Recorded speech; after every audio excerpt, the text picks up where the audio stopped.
77 আর এই গিয়ে 78। মোটে 78। এর চেয়ে বেশি তো নবাবের দেহরক্ষীর কাছে থাকে। অনেকদিন মহারাজকে হাত করে মোহর নেওয়া হয়নি, কিছু একটা করতেই হবে।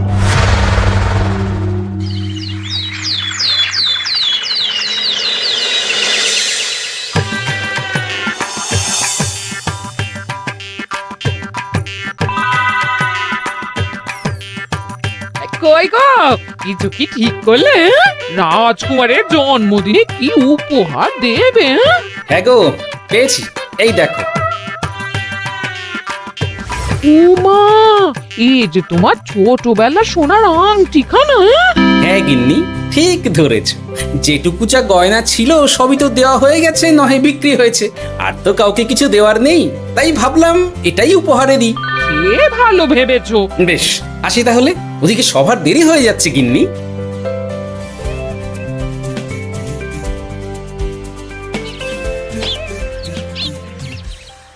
আচ্ছা শোনো, একটা কথা বলতে ভুলে গেছিলাম, আজ একটু তাড়াতাড়ি বাড়ি এসো। শাড়িওয়ালাকে আসতে বলেছি দুপুরে। আবার শাড়িওয়ালা কেন? আরে তুমি ভুলে গেলে, সামনে আমার বোনদির বিয়ে, তার জন্য নতুন শাড়ি লাগবে না গো। একমাত্র বড় মাসির মেয়ে বলে কথা। বুঝলাম, তো ওই একটা শাড়ির জন্য আবার আমাকে থাকতে হবে? 3টে শাড়ি উপহারের পাশাপাশি আমারও একটা শাড়ি চাই। হ্যাঁ আচ্ছা, তুমি নতুন শাড়ি নিয়ে কি করবে বলো তো? বিয়েটা তো তোমার বংশীর। বলি, সারাটা জীবন তো এই এক কাপড়ই কাটিয়ে দিলাম, কি দিয়েছো তুমি আমায়? কেন, এই নিজেকে? আমার মতো স্বামী আর কোথাও পাবে? ও সব মন ভুলানো কথায় আর চিড়ে ভিজবে না, তাড়াতাড়ি আসবে বলে দিলাম। হ্যাঁ অগত্যা।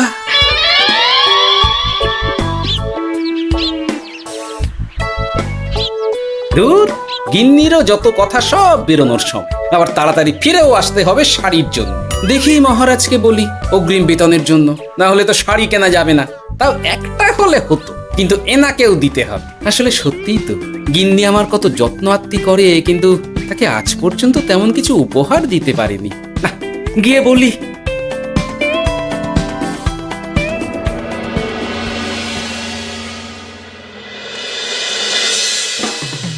রাজকুমারের জন্মদিন উপলক্ষে যে আপনারা এত উপহার এনেছেন, তার জন্য অনেক ধন্যবাদ। আপনাদের সকলের আশীর্বাদ ও ভালোবাসা আমি রাজকুমারের কাছে পৌঁছে দেব। এ আর এমন কি মহারাজ, জানেনই তো রাজকুমার আমাদের সকলের কাছে কত প্রিয়। ঠিক ঠিক। কিন্তু আমি অবাক হচ্ছি, আপনার প্রিয় গোপাল জন্মদিন ভুলে গেছে দেখে। এখনো পর্যন্ত তার কোনো পাত্তাই নেই। হ্যাঁ তাই তো, গোপাল আসেনি কেন? এসে গেছি মহারাজ। তা বলি, এসে তো উদ্ধার করে দিয়েছো। আজ রাজকুমারের জন্মদিন, সে কথা কি মাথায় আছে? ক্ষমা করবেন মহারাজ, আসলে ওই রাজকুমারের উপহার আর গিন্নির আবদার এসবের জন্যই আমার দেরি হয়ে গেল আর কি। এই নিন রানীমা, আমার তরফ থেকে রাজকুমারের জন্য ছোট্ট উপহার। অনেক অনেক ধন্যবাদ গোপাল। তবে মহারাজ, আমারও একটা অনুরোধ ছিল। কি? আমাকে যদি অগ্রিম বেতন হিসাবে কিছু মোহর দেন, তাই নিয়ে আমাকে একটু তাড়াতাড়ি বাড়ি ফিরতে হবে। উনি বলবেন আর ওনাকে দিতে হবে, মামা বাড়ির আবদার। যেটা জানেন না তার মাঝে এত কথা বলেন কেন? হ্যাঁ, আসলে মহারাজ, আমার গিন্নির বোনের মেয়ের বিয়ে সামনে, তাই গিন্নি আবদার করেছে ওই নতুন শাড়ি কেনার জন্য। জানেনই তো বিয়ে বাড়ির কত খরচা, তাই। এ তো খুব ভালো কথা, কিন্তু অগ্রিম বেতন কেন? এমন একটা ভালো খবর দিলে আমার তরফ থেকে তোমার জন্য কিছু মোহর উপহার। এই না। ধন্য মা আপনি, আপনার মতো মা থাকতে সত্যি ছেলের কোনো চিন্তা থাকে না রানীমা। বেটা আবার সুযোগ বুঝে মোহর পেল, কেন যে আমার এমন হয় না। এবার তাহলে আসি মহারাজ, গিন্নি ওদিকে অপেক্ষা করছে। হ্যাঁ হ্যাঁ, যাও যাও, আজ তাহলে সভা এখানেই শেষ করলাম। মহারাজ, আপনার সাথে আমার একান্তে কিছু কথা আছে, আমি অন্দরমহলে গেলাম। রানীমার আবার হঠাৎ কি হলো, ব্যাপারটা দেখতে হচ্ছে।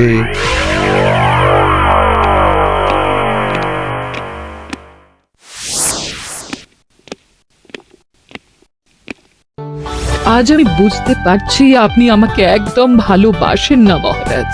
ও কি কথা বলছো রানী? একদম ঠিক বলছি।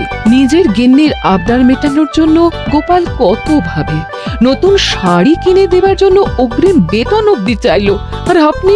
আমি তো রাজা, আমি কেন বেতন চাইবো? সেটাই তো, রাজা হয়েও আপনি কখনো এমন কিচ্ছু করেননি, কিচ্ছু না। আহা, রাগ করে না। আমি তোমাকে সব থেকে সুন্দর শাড়ি উপহার দেব, একেবারে সোনার সুতোর কাজ করা মুক্ত বসানো শাড়ি। এমন শাড়ি কেউ কখনো দেখেনি। ও মা, সত্যি? আচ্ছা, এই ব্যাপার। গোপালের কথা শুনে এবার মহারাজ ও রানীমাকে উপহার দেবে? ধুর, আমারই ভাগ্যটা খারাপ।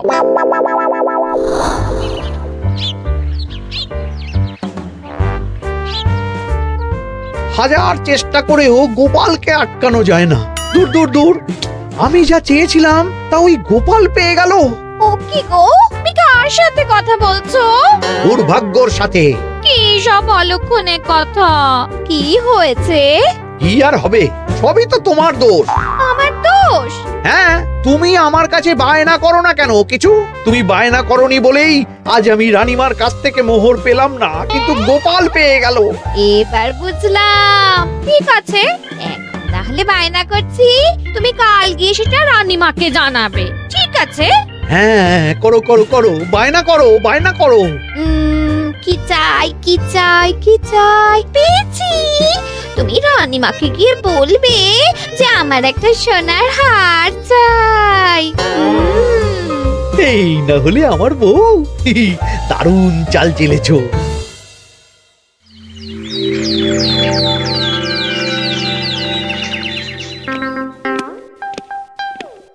কি গো মন্ত্রী, আজ যে তুমি দেরি করলে বড়। আগে মহারাজ, আমাকে সময় নিয়ে শোনাতে শোনাতে মন্ত্রীমশাইয়ের মনে হয় নিজেরই সময় জ্ঞান খারাপ হয়ে গেছে। তুমি থামো তো মহারাজ, আমারও খুব বড় একটা বিপদ হয়ে গেছে। একমাত্র রানীমাই আমাকে বাঁচাতে পারবেন। আমাকে একটু ওনার সাথে দেখা করার অনুমতি দিন মহারাজ। কিন্তু তোমাদের রানীমা তো এখানে নেই। আসলে জানোই তো যে কুমার অনেক দূরে থাকে, তাই গতকাল রাতেই রওনা দিয়েছে। সে কি, রানীমা নেই? এবার কি হবে আমার? কেন কেন কেন, কি হয়েছে? আসলে মহারাজ, আমার বউ আমার কাছে সোনার হার গড়িয়ে দেওয়ার বায়না করেছে, তাই আমার। বুঝেছি বুঝেছি, চুপ করো তুমি। এখন তোমাকে মোহর দিতে পারবো না। কেন মহারাজ? পরের মাসে দিতে পারবো। আসলে তোমাদের রানীমাকে সোনার সুতো দিয়ে কাজ করা এক শাড়ি উপহার করেছি সদ্য, যার জন্য অনেক খরচ হয়ে গেছে। তাহলে আমার সোনার হার পরের মাসে গড়িয়ে দিও। এটা তো ঠিক না। গোপাল আপনার প্রিয় বলে যখন যা চায় তখনই সাথে সাথেই পেয়ে যায়, আর আমার বেলায় এমন। এমন কোনো ব্যাপার নয় মন্ত্রী। মহারাজ, আপনি বরং আমাকে দেওয়া মোহরগুলো আমার অগ্রিম বেতন হিসেবে ধরুন, না হলে মন্ত্রীমশাই এমন অভিযোগ বারবার করবেন। আহা গোপাল, তোমাকে তো স্বয়ং রানীমা উপহার দিয়েছেন, এসব কিছু করতে হবে না। যেমন আছে তেমনই থাক। ঠিক আছে, আমিও দেখে নেব পরে। কি দেখে নেবে মন্ত্রী? না না, ও কিছু না মহারাজ, পরেই দেখে হার গড়ানোর কথা বলছি। না, মন্ত্রীর হাবভাব মোটেই ঠিক ভালো লাগছে না। বেটা মনে মনে নিশ্চয়ই কোনো ফন্দি আসছে আমার বিরুদ্ধে। কিছু একটা করতেই হবে।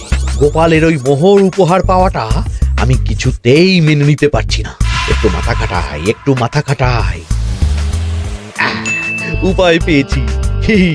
আমাকে এখনই নবাবের কাছে গিয়ে মহারাজের নামে বলতে হবে।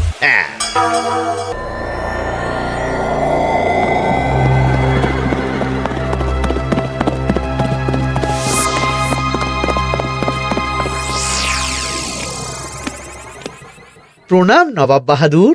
আরে এ যে কৃষ্ণনগরের রাজা কৃষ্ণচন্দ্রের মন্ত্রী, তো হঠাৎ এখানেই কেন? আমি নবাব বাহাদুরকে আন্তরিক ধন্যবাদ জানাতে এসেছি। কিসের জন্য? এই যে আমরা খুব খুশি রাজা কৃষ্ণচন্দ্রের মতো একজন শক্তিশালী রাজা পেয়ে। শুধু সামরিক বলেই নয়, আর্থিক, সামাজিক, রাজনৈতিক সব দিক থেকে। আর এটা সম্ভব হয়েছে আপনার মতো একজন নবাবের মহারাজের ওপর কৃপা দৃষ্টির জন্য। বলতেটা কি চাইছো তুমি? তেমন কিছুই না, আপনার গুণগান করছি। নইলে আপনিই বলুন না, আমাদের মহারাজ কখনো সোনার সুতোয় বোনা মুক্তোর কাজ করা শাড়ি কিনে রানীমাকে উপহার দিতে পারে? কি সোনার শাড়ি?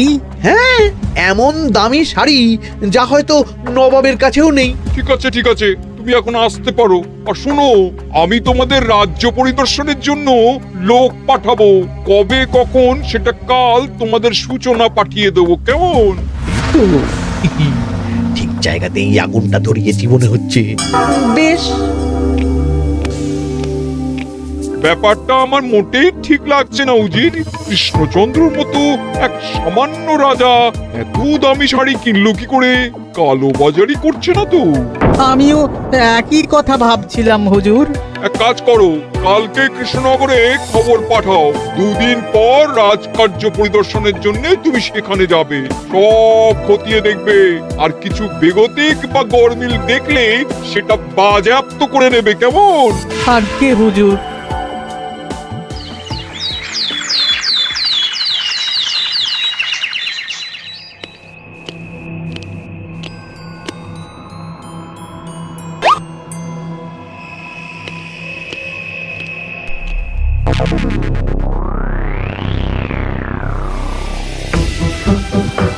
কি হয়েছে মহারাজ? কার চিঠি?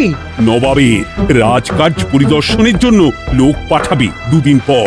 এতে চিন্তার কি আছে মহারাজ? চিন্তার বিষয় আছে। নবাব আমার রাজকোষের হিসাবও মিলিয়ে দেখতে চায়। কোনো একটা ভাবে নবাবের কানে আমার সোনার শাড়ি কেনার কথাটা চলে গেছে, তাই সন্দেহ করছে। সে কি কাণ্ড! নবাবকে তো চিনি, ভুল ধরার কোনো সুযোগ ছাড়বে না। আর চিঠিতে পরিষ্কার লিখে দিয়েছে, হিসেবের একটু এদিক ওদিক হলেই সে সব বাজেয়াপ্ত করে নেবে। হায় কপাল, এ সব হয়েছে গোপালের জন্য। অমনি শুরু করে দিলেন। আচ্ছা, আমি আবার কি করেছি বলুন তো? তুমিই তো করেছো। সেদিন যদি তুমি তোমার গিন্নির শাড়ি কেনার কথাটা রানীমার কানে না তুলতে, তাহলে রানীমাও মহারাজের কাছে শাড়ির জন্য বায়না করতেন না, মহারাজও সোনার শাড়ি কিনতেন না, আর নবাবও জানতে পারতেন না। একদম ঠিক কথা বলেছ মন্ত্রী, সব দোষ তোমার গোপাল। মহারাজ, আপনি এমন বলছেন? হ্যাঁ বলছি, কারণ এটাই হয়েছে। দুশ্চিন্তায় এখন মাথা খারাপ হয়ে যাচ্ছে আমার। আমি জানি না তোমার জন্য আজ অব্দি এমন বিপদে কবে পড়েছি। এবার তোমাকেই এখান থেকে বেরোনোর উপায় বের করতে হবে। আর যদি তা না করতে পারো, তাহলে আজ পর্যন্ত তোমাকে যত মোহর উপহার দেওয়া হয়েছে সেই সব উপহারের মোহর ফেরত দিতে হবে। সব মোহর যে প্রায় খরচ হয়ে গেছে মহারাজ, আবার আমি কোথা থেকে পাবো? সেটা তুমি জানো। এইবার গোপাল ভালো মতো জব্দ হয়েছে। এই যে লঘু পাপে গুরুদণ্ড। গোপাল পড়ল ফাঁদে। এমন দেখে মন্ত্রী হাসে আর আমার মনটা কাঁদে।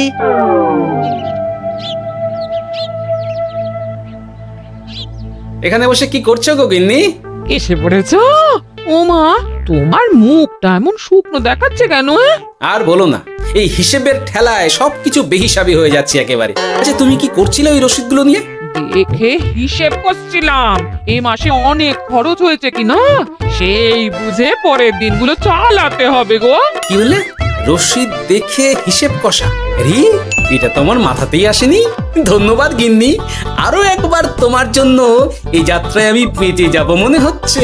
বেঁচে যাবে কেন? কি হয়েছে? আচ্ছা, আমাকে আবার একটু রাজপ্রাসাদে যেতে হবে। আমি এলাম গিন্নি। কি যে বলে লোকটা, কিছুই বুঝতে পারি না। হ্যাঁ,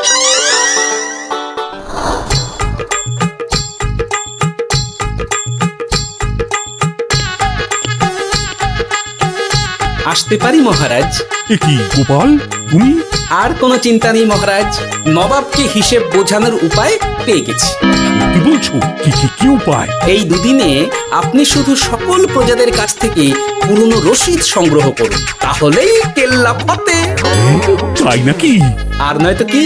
তবে এ ব্যাপারে মন্ত্রী মশাইকে কিন্তু কিচ্ছু জানতে দেওয়া যাবে না। শুধু আমি যা বলছি তাই করুন মহারাজ। সে তো বুঝলাম, কিন্তু প্রজাদের থেকে পুরনো রসিদ সংগ্রহের কথা ঘোষণা করলেই মন্ত্রী এমনি জানতে পেরে যাবে। চিন্তা করবেন না মহারাজ, আমার কাছে এটারও উপায় আছে। আপনি শুধু খেয়াল রাখবেন যাতে এই কথা 5 কান না হয়। বাকিটা ভরসা রাখুন, কৃষ্ণনগরের একটা ঘাসও নবাব বাজেয়াপ্ত করতে পারবে না।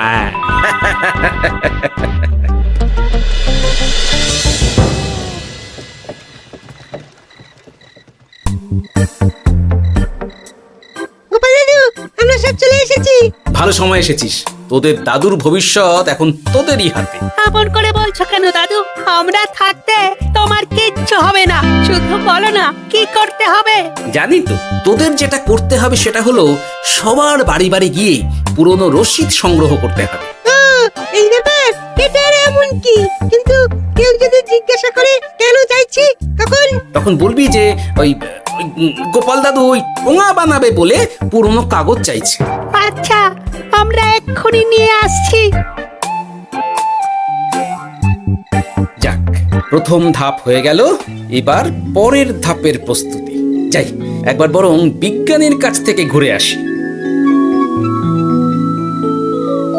বিজ্ঞানী, ও বিজ্ঞানী, বাড়ি আছো? আরে গোপাল যে, এসো এসো ভেতরে এসো। বলো, তোমাকে কিভাবে সাহায্য করতে পারি? তোমার কাছে কালি মোছা যায় এমন কোনো কিছু আছে? কালি মোছার জিনিস? হ্যাঁ, একটা তরল রাসায়নিক পদার্থ আছে যেটা সব ধরনের কালি তুলে ফেলে। দাঁড়াও দিচ্ছি।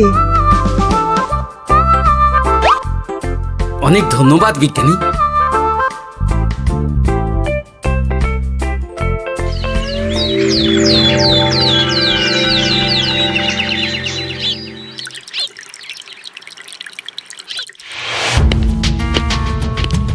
আসুন আসুন, আপনার জন্যই তো অপেক্ষা করছিলাম। তাই নাকি? এতটা পথ উনি এসেছেন, আগে ওনার জন্য শরবত ও মিষ্টির ব্যবস্থা করি। এই যে মহারাজ, আমি জল মিষ্টির ব্যবস্থা করে এনেছি, এটাও সাথে নিন। এটা কি? কেন, হিসেব ভোলা ময়রা পাঠিয়েছে এই মিষ্টি ও শরবতের দাম। এর মধ্যে এই কাজের সাথে যুক্ত ভোলা ময়রা আর তার পরিচারকের পারিশ্রমিকও যুক্ত আছে। হ্যাঁ, আসলে আমাদের মহারাজ তো প্রতিদিনের খরচ খুব হিসেব করে চলেন, তাই। ও, আমি একটু বসবো? নিশ্চয়ই, ওই তো ওদিকে বসার জায়গা।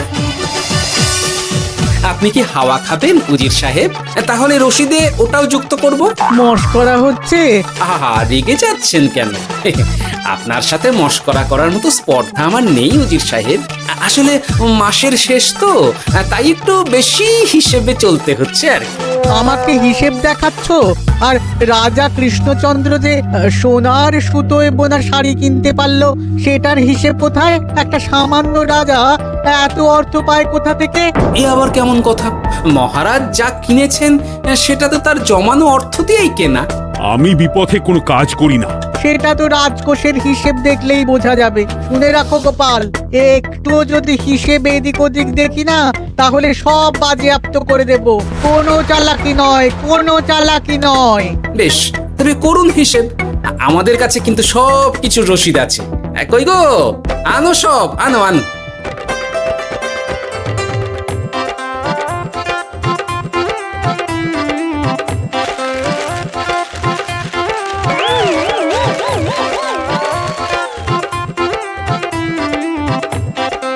হ্যাঁ, এত রসিদ? আপনি বরং নিশ্চিন্তে হিসেব কষে নিন, আমরা আসি।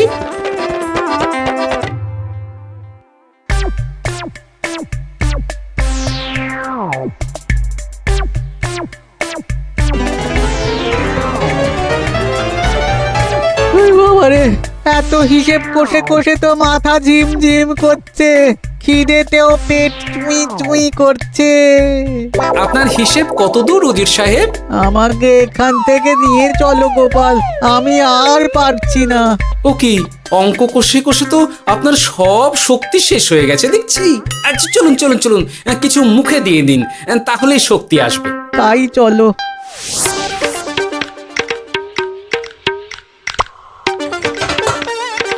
নিন, এটা হলো দুপুরের খাবার, আনাজ মশলা এমনকি রান্নার ঠাকুরেরও পারিশ্রমিকের হিসেব। এবার আমি পাগল হয়ে যাব। আমি আর কোনো হিসেব দেখতে চাই না। সব সময় কি আর হিসেব নিয়ে চলা যায় নাকি? কি আর করা যাবে বলুন? হিসেবে না চললে আপনি তো মহারাজের উপার্জনের উপর সন্দেহ করবেন, আর বেশি খরচ হলেই সম্পত্তি বাজেয়াপ্ত করবেন। তাই বলে সব কিছুতেই হিসেব? কোনো একদিকে বেশি খরচ হলে বাকি দিকগুলো এভাবেই কম করে চলতে হয়। কি ঠিক বলিনি? আমি আমার ভুল বুঝতে পেরেছি গোপাল, এবার আমাকে রেহাই দাও। আসলে তোমাদের মন্ত্রী নবাবের কাছে গিয়ে তোমাদের রাজা নামে উস্কেছে। কি? মন্ত্রী এই রে খেয়েছে, আর পালাতে হবে দেখছি। ঠিক জানতাম মোহরের জন্যই এত কিছু। তাই তো নবাব এমন করেছেন। বেশ, এবার আমি ফিরে গিয়ে নবাবকে সব জানিয়ে দিচ্ছি। সত্যি গোপাল, তোমার তুলনা হয় না। আর মন্ত্রী, আগে মহারাজ, তুমি যা করেছো তার কোনো ক্ষমা নেই। তোমার জন্যই আমার এত হয়রানি হয়েছে। ভুল হয়ে গেছে, আমাকে ক্ষমা করে দিন মহারাজ। গোপালের ওপরে হিংসে করে এমন করেছি, আর হবে না। একটা সুযোগ দিন মহারাজ। হ্যাঁ মহারাজ, সুযোগ দিয়েই দিন। বেশ, তবে তোমার শাস্তি হলো রানীমাকে আমি যে সোনা শাড়ি কিনে দিয়েছি সেটার পুরো দাম তোমাকে আমায় দিতে হবে। হ্যাঁ?